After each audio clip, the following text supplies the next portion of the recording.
DMK వైపు ప్రజలు ఉన్నారు అనేది కూడా కొంత మనం అర్థం చేసుకోవచ్చు. మళ్ళీ అదేవిధంగా ఇటు ఇక్కడ కేరళలో చూస్తే ఈ తమిళనాడులో పెరంబూర్లో విజయ్ కొంత ముందంజ ఉన్నాడు, తిరుచిలో ఆయన వెనుకంజ ఉన్నాడు. ఇక చెక్పాక్ లో deputy CM Udhayanidhi Stalin lead లో కొనసాగుతున్నాడు. భవన్పూర్ లో మమతా బెనర్జీ లీడ్ కొనసాగుతుంది, సువేందు వెనుక ఉన్నారు. అదేవిధంగా నందిగ్రామ్ లో సువేందు ఆధిక్యంలో కొనసాగుతున్న పరిస్థితి ఉంది. సో ఇటు బీజేపీకి ఇటు టీఎంసీకి వెస్ట్ బెంగాల్ ఓట్లు జరిగిన తీర్కు సంబంధించి కావచ్చు, పర్సంటేజ్ సంబంధించి కావచ్చు, ఎగ్జిట్ పోల్ సంబంధించి కావచ్చు, ఎక్కడ కూడా తేలలేని పరిస్థితి అయితే కొనసాగుతూ ఉంది.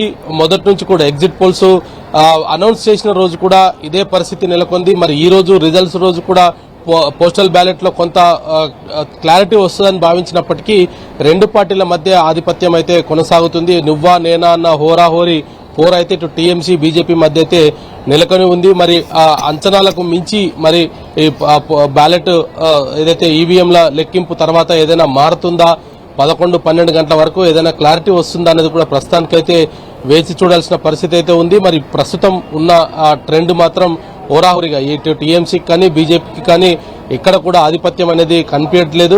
ఒకరిపై ఒకరు స్పష్టమైన మెజార్టీ లేని పరిస్థితి అయితే నెలకొంది. కేరళలో కూడా ఎల్డీఎఫ్ యూడీఎఫ్ ది కూడా అదే పరిస్థితి ఉంది.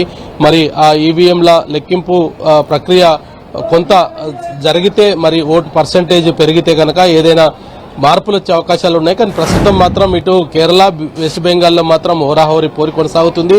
తమిళనాడులో మాత్రం కొంత డిఎంకేకు కొంత ఆధిపత్యం అయితే కనపడుతుంది. ఇక అస్సాము పుదుచ్చేరికి ఇంకా దానికి సంబంధించి ఇంకా స్పష్టత అయితే రాలేదు. ఎన్డీఏనే అక్కడ కూడా కొంత లీడ్ లో ఉన్న పరిస్థితి అయితే చూస్తూ వచ్చాం. 9 గంటల వరకు అయితే ప్రస్తుతం ఈ పరిస్థితి ఉంది. మరి ఇంకా కొద్దిసేపట్లో ఈవీఎంలకు సంబంధించిన రిజల్ట్స్ వస్తే గనక పరిస్థితులు తారుమారయ్యే అవకాశాలు కనపడుతున్నాయి. రైట్ గోపి, మరిన్ని అప్డేట్స్ కోసం మళ్ళీ కాంటాక్ట్ చేస్తాం.